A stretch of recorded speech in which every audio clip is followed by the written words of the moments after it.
کریم قرآن عظیم میں جو صورتیں جملہ قسمیہ سے شروع ہوتی یعنی قسم سے، قابل غور بات یہ ہے کہ قسم وہ ذات کبریا ارشاد فرما رہا ہے کہ جسے قسم اٹھانے کی ضرورت نہیں۔ کیوں؟ قسم کے لیے دو کیفیات ہوتی ہیں، ایک کسی کا عاجز ہونا، توجہ ہے، اور دوسرا کسی کو یقین دلانا۔ ایک کسی کا عاجز ہونا، دوسرا کسی کو یقین دلانا۔ وہ ذات جس کی کبریائی میں عجز ہے ہی نہیں، اور یقین دلانا ہو تو وہ مار کے بھی یقین دلوا سکتا ہے، توجہ ہے نہیں۔ اب دونوں چیزوں سے وہ ذات مبرہ ہے، لیکن کبھی تو شاید تنہائی میں بیٹھ کے سوچئے گا کہ جن صورتوں کے آغاز میں وہ قسمیں یاد فرما رہی، پتہ چلا وہ قسم عام نہیں، بڑی خاص شے ہے اس کی نظر میں جس کی وہ قسم یاد فرمائے۔ تو تمہید میں چند جملے، والصافات صفا، مجھے قسم ہے ان کی جو صف باندھتے ہیں۔ کیا؟ جو صف باندھتے ہیں۔ مفسرین کی مختلف آراء ہیں،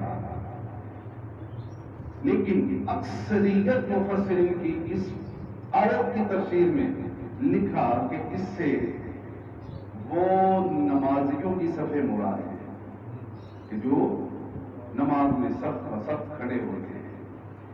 پھر کچھ مفسرین نے کہا نہیں، اس سے مجاہدین، غازیان اسلام، شہداء اسلام کی وہ صفیں ہیں جو وہ اللہ کی راہ میں باندھتے ہیں، وجہ ہے وہ صفیں۔ اب غور کریں، جملے پہ غور کریں، ایسا جو صف میں ہیں، جو صف میں ہیں، مجھے قسم ہے ان کی جو صف باندھتے ہیں، جو صف میں ہیں، ان کی قسم یاد کروا رہا ہے، اور جو صف در ہو، توجہ نہیں ہے میرے سامنے۔ ایک ہوتا ہے صف جس میں بہت سی شخصیات کھڑی ہوتی ہیں، ایک اسے صف کہتے ہیں، اور صف در اسے کہتے ہیں جو صف میں آگے کھڑا ہو۔ صف کا دروازہ وجہ ہے، صف در، صف کا دروازہ۔ اور پوچھو گے نہیں کہ یہ لقب کس کا ہے، پوچھو گے نہیں یہ لقب کس کا ہے، جو باب العلم ہے وہ صف در بھی ہے۔ اب توجہ سے سنیے گا یہ جملہ آگے۔ کچھ مفسرین نے کہا کہ اس سے فرشتوں کی صفیں مراد ہیں۔ کس کی؟ فرشتوں کی صفیں مراد ہیں، جو سب پر سب کھڑے ہیں ساتوں آسمانوں میں، جو قیام میں کھڑے ہیں وہ قیام میں ہیں، جو رکوع میں ہیں وہ رکوع میں ہیں، جو سجدے میں ہیں وہ سجدے میں ہیں، جو تحلیل پڑھ رہے ہیں وہ تحلیل پڑھ رہے ہیں، جو تسبیح پڑھ رہے ہیں وہ تسبیح پڑھ رہے ہیں، جو حمد کر رہے ہیں وہ حمد کر رہے ہیں، اور جو اس کی کبریائی کے اعلان کے لیے تکبیر پڑھ رہے ہیں وہ تکبیر پڑھ رہے ہیں۔ جو ہے اس سے مراد صفوں سے مراد جو ہے وہ فرشتوں کی صفیں بھی ہیں۔ اب مفسرین کی آراء میں نے آپ تک پہنچا دی، ٹھیک ہے جی، لیکن جملہ جو قابل غور تھا وہ یہ تھا کہ جب صف لائی کے قسم ہے تو پھر سوچئے گا جو صف در ہے۔ اب آگے چلیں اس منظر سے، فالزاجرات زجرا، پہلی آیت کی جو تفسیر ہے نا وہ دوسری آیت میں موجود ہے.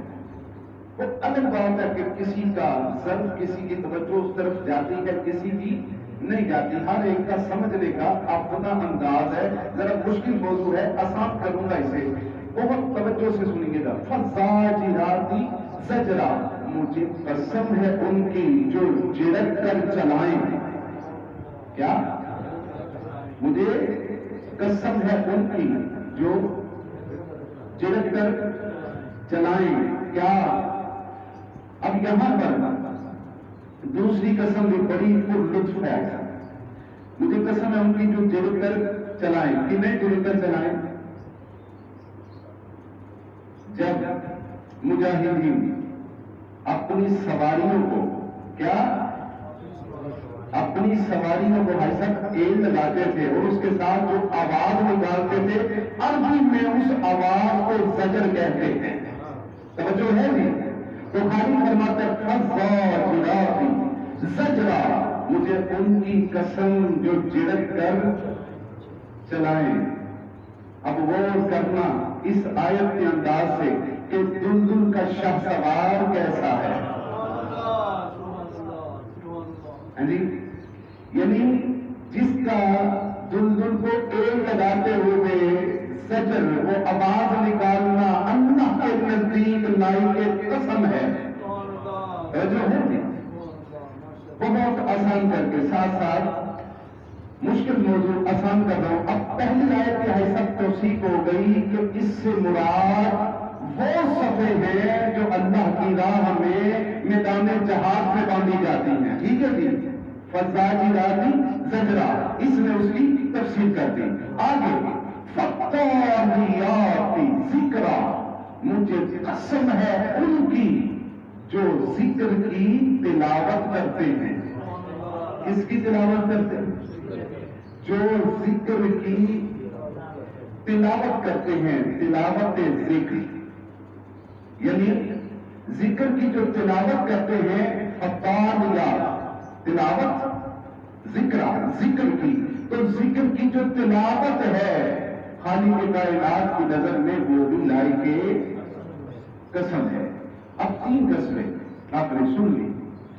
کچھ ایسی عظیم ہستیاں ہوتی ہیں کہ وہ تلاوت بھی کریں نا تو ان کا تلاوت بھی قرآن کی نظر میں لائی کے قسم ہے. اب میں نہیں جانتا کون کس تشدد میں سن رہا ہے.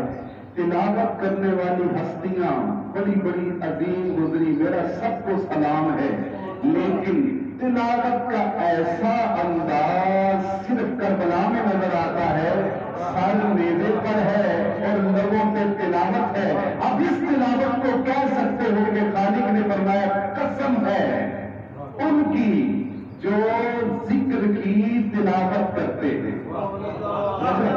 بس میں نے مختصر جملے اپنے سامنے کی سماعتوں کے حوالے کر دیے.